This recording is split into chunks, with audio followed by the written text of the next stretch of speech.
بسم اللہ الرحمن الرحیم الحمد للہ رب العالمین والصلاة والسلام علی خاتم النبیین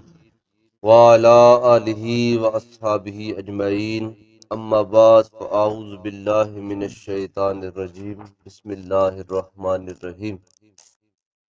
قابل احترام بزرگوں اور دوستوں، کل ہم نے غیبت کے بارے میں پڑھا تھا کہ یہ حرام اور گناہ کبیرہ ہے۔ قرآن و حدیث میں اس کی بڑی مذمت وارد ہوئی ہے، لیکن قرآن و حدیث سے ہی پتہ چلتا ہے کہ بعض صورتوں میں غیبت جائز ہو جاتی ہے، یعنی کسی مسلمان بھائی کی عدم موجودگی میں اس کا عیب بیان کرنے کی اجازت ہوتی ہے۔ علماء نے اس کے لیے کچھ مواقع لکھے ہیں۔ آج ہماری جو گفتگو ہے وہ ہے غیبت کی جائز صورتیں۔ غیبت بہت بڑا ایک گناہ ہے۔ حضور پاک صلی اللہ علیہ وسلم سے پوچھا گیا، یا رسول اللہ غیبت کہتے کسے ہیں؟ تو سرکار دو عالم صلی اللہ علیہ وسلم نے فرمایا کہ اپنے بھائی کا ایسا تذکرہ کرنا اس کی عدم موجودگی میں جس کو وہ سننا پسند نہ کرتا ہو، یہ غیبت ہے۔ ایک بھائی میں کوئی کمزوری، کوئی عیب، غلطی پائی جاتی ہے، اگر تو اس کے سامنے وہ بات کرے تو اس کو برا لگے، اس کے سامنے اس کا تذکرہ کرے تو اس کو برا لگے، اور اگر وہ نہیں ہے، غیر حاضر ہے، اس کی عدم موجودگی میں اگر تو اس کی وہ بات کرتا ہے تو یہ اس کی تو غیبت کر رہا ہے، برائی کر رہا ہے۔ صحابہ نے کہا یا رسول اللہ اگر اس میں ہو، فرمایا اگر ہے تب تو غیبت ہے، اگر وہ عیب اس میں پایا نہیں جاتا اور پھر تو اس کا تذکرہ کرتا ہے تو پھر تو غیبت نہیں بلکہ تو اس پر بہتان لگا رہا ہے۔ تو غیبت بہت بڑا گناہ ہے جو بندے کے نیک اعمال کو کھا جاتا ہے، لیکن چند ایک مواقع ایسے ہیں کہ جہاں پر غیبت کی بھی شریعت میں اجازت دی گئی ہے۔ حکمران کے پاس شکایت کرنا، مظلوم ظالم کے خلاف اس کی عدم موجودگی میں بات کر سکتا ہے اور حکمران سے فریاد رسی کر سکتا ہے، جیسا کہ اللہ تعالیٰ نے قرآن پاک میں فرمایا لا يحب اللہ الجہر بالسوء من القول الا من ظلم۔ اللہ تعالیٰ کو یہ بات پسند نہیں کہ کوئی کسی کی بری بات ظاہر کرے، ہاں جس پر ظلم ہوا ہے وہ اس بات کو ظاہر کر سکتا ہے۔ تو گویا جس بندے پر ظلم ہوا ہے وہ ظالم کے خلاف یا وہ بات کر سکتا ہے کہ فلاں بندے نے مجھ پر یہ زیادتی کی ہے، فلاں بندے نے مجھ پر یہ ظلم کیا ہے، تو اس ظلم کا تذکرہ اپنے یعنی کہ یہاں پر حکمران کا تذکرہ کیا گیا، تو یہاں پر جو آپ کے گاؤں کا وڈیرا جو فیصلے کرتا ہے، جو بزرگ آدمی ہے، جو پریوں پنچایت میں بیٹھتا ہے، اس کے سامنے اس بندے کے خلاف اس کی عدم موجودگی میں بات کرنا جو ظالم ہے یہ جائز ہے۔ برائی کو روکنے کے لیے، گناہ اور برے کام کو روکنے کے لیے متعلقہ لوگوں کو اطلاع دینا یہ غیبت نہیں ہے، جب مقصد معاشرے کو لاقانونیت سے بچانا ہو اور اس بندے کی تذلیل نہ ہو۔ مثلا کہیں چوری کی منصوبہ بندی ہو رہی تھی، اس نے پولیس کو بتا دیا تو یہ غیبت نہیں ہوگی، جیسا کہ حدیث پاک میں آتا ہے رسول اللہ صلی اللہ علیہ وسلم نے فرمایا المجالس بالامانت الا ثلاثه مجالس صفق دم حرام او فرج حرام او اقتطاع مال بغیر حق۔ مجالس امانت کے ساتھ ہیں، یعنی مجالس میں ہونے والی گفتگو امانت ہے۔ یہاں پر دو چار بندے بیٹھ کر بات کر رہے ہوتے ہیں تو ان لوگوں کے اندر جو بات ہوتی ہے وہ بات امانت ہے۔ ایسے نہیں ہے کہ یہاں سے اٹھے تو جا کر ایک بندے نے جا کر بات اس کو لیک کر دی کہ ہمارے اندر یا فلاں فلاں صاحب یہ باتیں کر رہے تھے، تو ان کے جو راز ہے راز کو فاش کرنا یہ گناہ ہے، یہ امانت میں خیانت ہے۔ جو امانت ہوتی ہے، مجلس ہوتی ہے، یہ امانت ہوتی ہے، یعنی مجالس میں ہونے والی گفتگو امانت ہے، سوائے تین مجالس کے، یعنی تین مجالس ایسی ہیں کہ اس کے اندر جو بات ہوئی ہے وہ امانت نہیں ہے۔ کون کون سی؟ ایک، جہاں معصوم جان کے خون بہانے کی بات ہو، یعنی ایک بندہ بے گناہ ہے، بے قصور ہے، تو اس کو قتل کرنے کی جب وہ پلاننگ کی جا رہی ہے تو جا کر اس بندے کو بتا دینا کہ فلاں فلاں تیرے بارے میں یہ پلاننگ کر رہے ہیں، انہوں نے تجھے مارنا ہے، لہذا تو اپنی جان بچانے کے لیے کچھ کر لے، تو یہ غیبت نہیں ہے۔ اس کے بعد دوسری، جہاں حرام کاری یعنی زنا کا مشورہ ہو رہا ہو، جہاں پر کہیں دو چار بندے ایسے بیٹھے ہوئے ہیں جو اس بدکاری کے بارے میں پلاننگ کر رہے ہیں کہ فلاں کو ہم نے گھیرنا ہے، فلاں کو ہم نے ورگلانا ہے اور اس کے ساتھ ہم نے زیادتی کرنی ہے، تو جا کر اس متعلقہ بندے کو بتا دینا کہ فلاں فلاں صاحب تیرے پیچھے پڑے ہوئے ہیں، لہذا اپنی عزت بچانی ہے تو اپنا سامان کر لے، تو یہ اس بندے کو آگاہ کر دینا یہ بھی غیبت نہیں ہے۔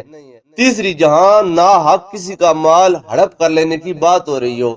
یعنی کہ بیٹھے ہوئے کہیں وڈیرے اور کہہ رہے ہیں کہ فلاں صاحب کی زمین پر قبضہ کر لو، فلاں کے مال پر قبضہ کر لو، فلاں کی یعنی کہ فصل پہ قبضہ کر لو، کسی کے مال کو ہڑپ کرنے کی جہاں پر بات کی جا رہی ہو رہی ہے، تو وہاں سے اگر کوئی ایک بندہ اٹھ کر جا کر اس بندے کو بتاتا ہے کہ تیرے خلاف یہ باتیں ہو رہی ہیں، تیری زمین پر قبضہ کرنا چاہتے ہیں، تیرے گھر پر یا تیری عزت پر یا تیرے مال پر قبضہ کرنا چاہتے ہیں، تو یہ تین مجسمہ کے مجالس میں ہونے والی باتیں امانت ہوتی ہیں، ان کو لیک نہیں کرنا چاہیے۔ لیکن تین مجلسیں ایسی ہیں کہ ایک جہاں پر کسی معصوم جان کو قتل کرنے کی بات ہو رہی ہو، دوسری جہاں پر کہیں زناکاری اور بدکاری کے بارے میں بات کی جا رہی ہو، اور تیسرا جہاں پر کسی کا مال ہڑپ کرنے کے بارے میں پلاننگ کی جا رہی ہو، تو آگے متعلقہ بندے کو اس بارے سے آگاہ کر دینا یہ غیبت کے زمرے میں نہیں آتا۔ تیسرا، مسئلہ پوچھنے کے لیے، مسئلہ پوچھنے اور فتویٰ لینے کے لیے مفتی صاحب کے سامنے کسی کا نقص اور عیب بیان کرنا یہ جائز ہے، جیسا کہ حدیث پاک میں آتا ہے، ہندہ رضی اللہ تعالیٰ عنہ جو کہ ابو سفیان کی بیوی تھیں، انہوں نے رسول اللہ صلی اللہ علیہ وسلم سے پوچھا، ابو سفیان بخیل آدمی ہے، مجھے اتنا خرچ نہیں دیتے جو میرے اور میرے بچوں کے لیے کافی ہو، تو کیا میں ان کے مال میں سے کچھ چھپا کر لے سکتی ہوں؟ یہ ابو سفیان اور ہندہ کے قبول اسلام کے بعد کی بات ہے، جب انہوں نے فتح مکہ کے وقت قبول کر لیا تھا اسلام، ابو سفیان اور ان کی بیوی ہندہ نے، اس کے بعد ہندہ ایک دن حضور پاک صلی اللہ علیہ وسلم کے سامنے حاضر ہوئی پردہ کر کے، تو کہتی ہیں کہ یا رسول اللہ، میرا جو خاوند ابو سفیان ہے نا، ہے تو بڑا امیر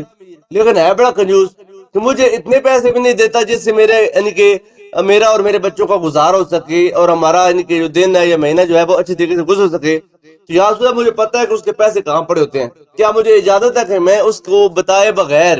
اس کے پیسوں میں سے کچھ پیسے لے لوں جس سے میں اپنا گزارا چلا سکوں؟ کیا اس میں کوئی حرج تو نہیں ہے؟ نبی پاک صلی اللہ علیہ وسلم نے فرمایا، خذی انت و بنوک ما یکفیک بالمعروف،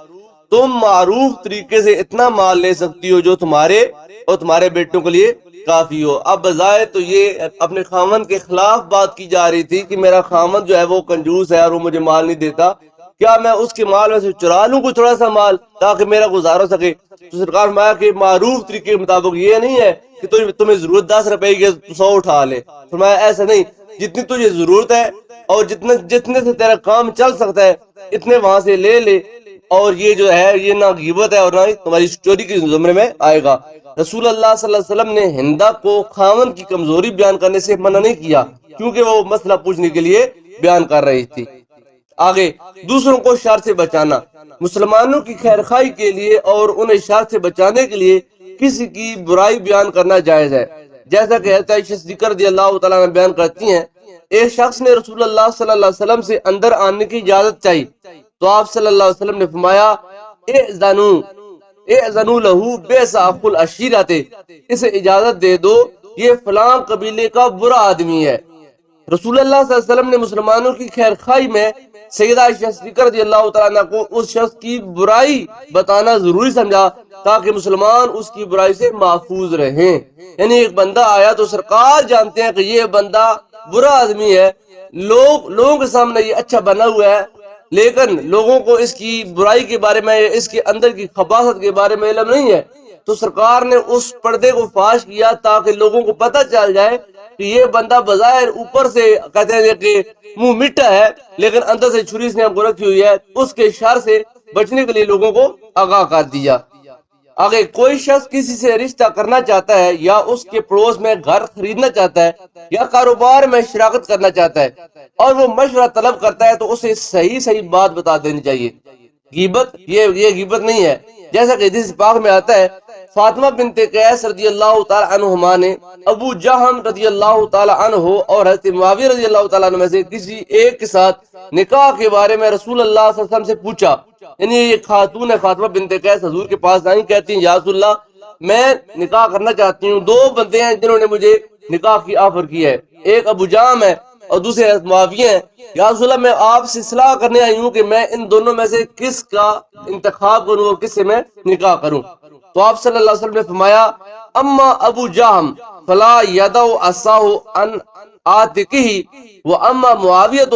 فسؤلوک لا مال لہ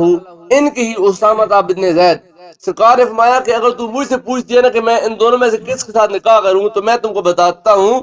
ابو جام جو ہے وہ تو اپنے کندھے سے لاٹھی اتارتے نہیں ہے، یعنی کہ وہ غصے والا آدمی ہے، ہر ٹائم مارتا اور پیٹتا ہی رہتا ہے اپنی بیویوں کو، لہذا اگر تو اس کے ساتھ نکاح کرے گی تو وہ تمہیں بھی ہر ٹائم مارتا ہی پیٹتا رہے گا، یعنی کہ وہ اپنی سوٹی اپنی لاٹھی اپنے کندھے سے اتارتے نہیں ہے۔ اور رہے معاویہ، وہ انتہائی فقیر اور کنگال آدمی، یہ معاویہ وہ نہیں ہے جو کہ معروف ہے، یہ اور حضرت معاویہ ہے، وہ انتہائی فقیر اور کنگال آدمی ہے، اس کے پاس کوئی مال نہیں۔ میں تم کو مشورہ دیتا ہوں کہ تم اسامہ بنت زید سے نکاح کر، اسامہ بن زید سے نکاح کر لو، یعنی کہ خاتون حضور کے پاس آتی ہیں اور وہ آ کر مشورہ چاہتی ہیں، یا رسول اللہ مجھے مشورہ دیں کہ میں ان دونوں میں سے کس سے نکاح کروں، تو اب سرکار نے ان دونوں بندوں کی جو کمزوریاں وہ بیان کر دیں۔ اب یہ غیبت نہیں ہے، اب آپ سے وہ بندہ مشورہ لیتا ہے کہ میں گھر بنانا چاہتا ہوں یہاں پر، تو آپ بتاؤ کہ بھائی یہاں پر گھر نہ بناؤ، یہاں کے جو لوگ ہیں وہ اچھے نہیں ہیں، یہ چور ہیں، یہ ڈکیٹ ہیں، یہ بدکار قسم لوگ ہیں، کیونکہ گھر بنانے سے پہلے پڑوسی تلاش کرو اور سفر کرنے سے پہلے اپنا رفیق سفر تلاش کرو، یہ تمہارے لیے زندگی کو آسان کر دے گا۔ اگر پڑوسی اچھا ہے تو زندگی آسان ہے، اگر سفر کا ساتھی اچھا ہے تو سفر آسان ہے، اگر پڑوسی برا ہے تمہارا مال بھی غیر محفوظ ہے، تمہاری عزت بھی غیر محفوظ ہے۔ اور اگر جب وہ اگر سفر آپ کر رہے ہو تو سفر میں جو ساتھ آپ کا رفیق ہے اگر وہ برا ہے تو پھر بھی آپ کی عزت اور آپ کا مال غیر محفوظ ہے۔ آپ سے کوئی یعنی کہ کاروبار میں شراکت کے بارے میں بات کرتا ہے، کہیں رشتہ کرنا ہے تو کہتا ہے کہ یار ہم فلاں رشتہ کرنا چاہتے ہیں، ہم تو ان کو اتنا نہیں جانتے، تم بتاؤ کہ تم ان کو جانتے ہو، یا کوئی اپنا سوچ استعمال کرو۔ اگر ان لوگوں میں کوئی خوبی یا خامی ہے تو اس کے بارے میں اس بندے کو صاف صاف بتا دینا ان لوگوں کے بارے میں، یہ غیبت کے زمرے میں نہیں آتا۔ تو سرکار سے جب اس خاتون نے پوچھا، سرکار نے کہا کہ ایک بڑا ڈاڈا ہے اور ایک کنگال ہے، دونوں صورتوں میں تم پریشان رہو گی، لہذا اگر تم مجھ سے پوچھتی ہو کہ میں تم کو مشورہ دوں تم کس سے نکاح کرو تو تم اسامہ بن زید سے نکاح کر لو، وہ مالدار بھی ہیں اور نیک اور صالح انسان بھی ہیں۔ آپ کو ایک دفعہ پھر یاد دلانا ہے کہ غیبت بہت بری اخلاقی برائی ہے، اس سے بچنے کی کوشش کریں۔ دور حاضر میں اس حرام سے بچنے کی بہت زیادہ ضرورت ہے، اس لیے کہ آج کل مسلمان اس برائی میں سر تپا مبتلا ہیں اور اسے بالکل ہلکا سمجھتے ہیں۔ ہماری بہت کم ایسی مجالس ہوں گی جو اس سے محفوظ ہوں گی۔ آخر میں دعا ہے اللہ تعالیٰ میں عمل کی توفیق عطا فرمائے اور نبی پاک صلی اللہ علیہ وسلم کی سیرت پر عمل کرنے کی توفیق عطا فرمائے۔ آمین، وآخر دعوانا ان الحمد للہ رب العالمین۔